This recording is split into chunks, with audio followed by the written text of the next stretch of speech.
सभी शिक्षक साथियों, मित्रों, आपके सम्मुख माध्यमिक शिक्षा और शिक्षकों की गिरती हुई दशा को हम आपके सम्मुख व्यक्त कर रहे हैं।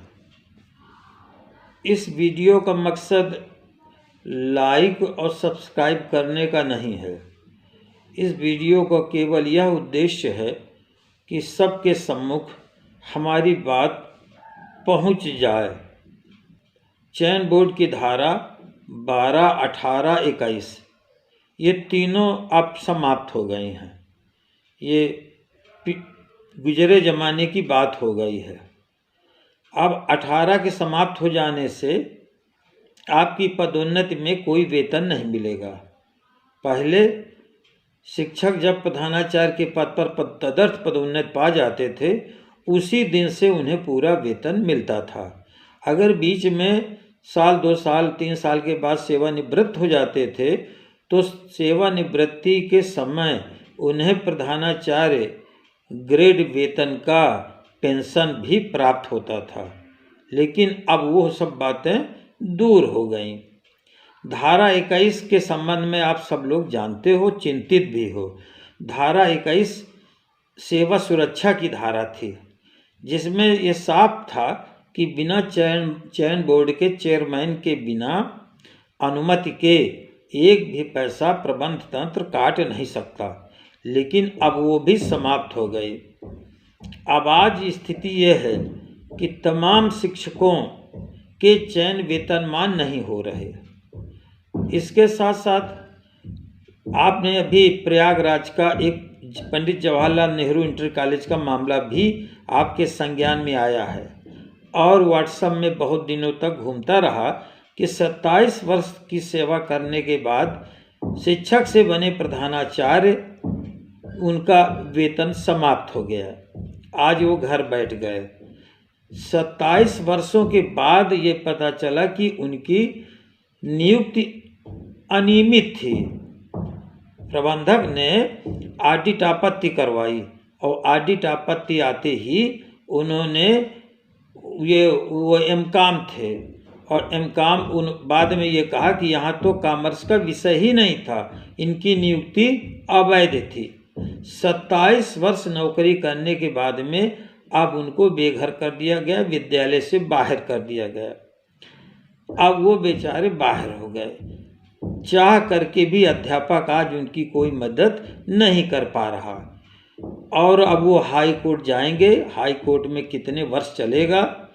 हमने एक वीडियो अभी बना के डाला था सुलभ न्याय में, आप उसको भी देख लीजिएगा। जैसे ही कोई हाई कोर्ट चला जाता है तो विभाग हाथ खड़े कर देता है। वो कहता मामला उच्च न्यायालय में है, अब हम इसकी कोई सुनवाई नहीं करेंगे। यद्यपि उच्च न्यायालय से कोई रोक नहीं है, फिर भी वो अपना हाथ खड़ा कर लेते हैं, अपना बचाव करते हैं। ये स्थिति आपके सम्मुख है।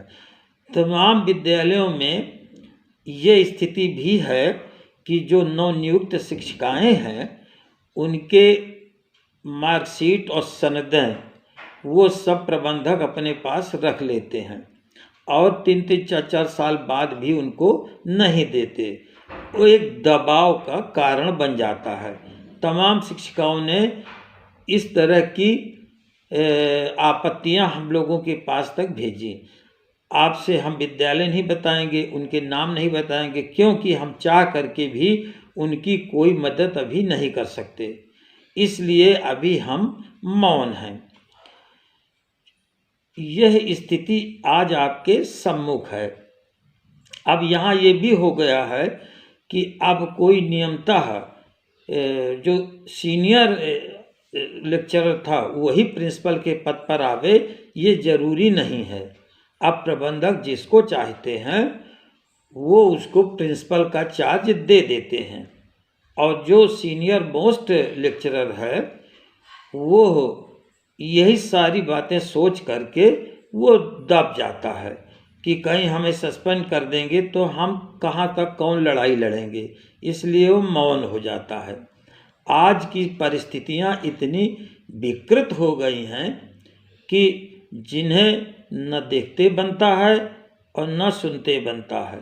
इधर हमारे शिक्षक बंधु वो संगठन पर रुचि नहीं लेते। यद्यपि अटेवा पर तो बड़ी रुचि लेते हैं और हमें उसमें कोई आपत्ति भी नहीं है। आपको 2-3-4 मोर्चों पर लड़ाई लड़नी चाहिए। अभी इजराइल के ऊपर जब बात आई तो आपने देखा वो 5-5 मोर्चों पर लड़ाई लड़ता रहा। अगर आप 2 मोर्चों में लड़ाई लड़ते हो तो कोई अतिशयोक्ति नहीं है। आप अटेवा में भी जाओ और लेकिन इसका मतलब ये नहीं है कि आप अपने मूल संगठन को छोड़ दो। आपका मूल संगठन, आपकी सेवा शर्तें, आपके चयन वेतनमान और ये तमाम लड़ाइयाँ लड़ता रहता है। आज आप ये देख रहे हो कि राजकीय कर्मचारियों की भांति ये माध्यमिक शिक्षकों को कोई भी चिकित्सीय सुविधा नहीं प्राप्त होती है, चाहे सेवारत हो और चाहे सेवा निवृत्त हो। यह स्थिति बहुत अरसे से चली आ रही है, कोई बदलाव नहीं हुआ है। इस समय प्रबंधकों के हौसले बहुत बढ़े हुए हैं। उन्होंने अपना एक संगठन भी बना लिया है। उनके संगठन में ये माध्यमिक मंत्री हैं, डिप्टी सीएम हैं, ये लोग जा कर के उनके हौसले को बढ़ाते हैं और ये अपेक्षा करते हैं कि ये इन पर कसावट लाएं। आज परिस्थितियां बहुत उलट गई हैं। अध्यापकों में भी अब एकता और जागरूकता का पूरा अभाव हो गया है। अब वो न तो जागरूक हैं और न एकजुट हैं। संगठन में जब किसी तरह का कोई आह्वान किया जाता है तो रस्म अदायगी होती है। 15-20 आदमी, 30 आदमी से ज़्यादा संगठन में नहीं आते। इन स्थितियों के कारण धीरे धीरे हमारी एकजुटता जब समाप्त हुई तो हमारे शिक्षक विधायक भी समाप्त हो गए। अब ये पार्टियों वाले आ गए। आप कोई क्लियर कर दें, स्पष्ट कर दें कि अब प्रदेश में केवल एकमात्र माननीय श्री राज बहादुर सिंह चंदेल जी आपके शिक्षक विधायक हैं और वही पूरे प्रदेश के शिक्षकों की समस्याओं को उठाते हैं। डायरेक्टर के यहाँ जब अभी धरना हुआ था तो उन्होंने स्पष्ट तौर पर ये बात कही थी कि आप ही लोगों ने ये सब दुर्गति की है। अगर आप लोग एकजुट होते और हमारे विधायक हमारे साथ होते तो सारी लड़ाइयाँ हम लोग लड़ लेते थे। आज एकमात्र हम अकेले बचे हैं।